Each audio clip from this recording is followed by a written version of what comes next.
December মাসে আমাদের শিক্ষার্থীদের উপর গুপ্ত হামলাকারীদের হামলা কিন্তু চলমান আছে। আমরা দেখেছি 12ই ডিসেম্বর, 14ই ডিসেম্বর এবং আজকে এই পরপর কয়েকদিনের মধ্যে আমাদের 3 জন শিক্ষার্থী ভাইদেরকে হত্যা করা হয়েছে।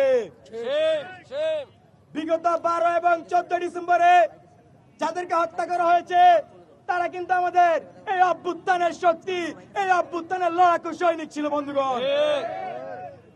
আমরা আজকে টিএসসির রাজু ভাস্কর্যের পাদদেশে এইসব গুপ্ত হামলাকারী এবং হত্যাকাণ্ডের তীব্র নিন্দা এবং প্রতিবাদ জানাচ্ছি। প্রিয় ভাইয়েরা, আপনারা জানেন 2000-এর বেশি শহীদের রক্তের বিনিময়ে আমরা এই নতুন বাংলাদেশ পেয়েছি। এই নতুন বাংলাদেশে এখনো কেন বিপ্লবীদের রক্ত ঝরে? আজকে প্রশাসনকে সেই উত্তর দিতে হবে।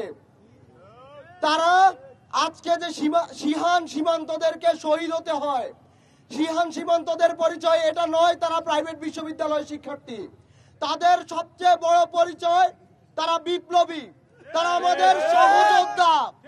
আমাদের সহযোদ্ধারা যারা এই দেশকে ফ্যাসিবাদ মুক্ত করার জন্য রক্ত দিয়েছে, তাদেরকে কেন এই স্বাধীন বাংলাদেশে আবার রক্ত দিতে হবে?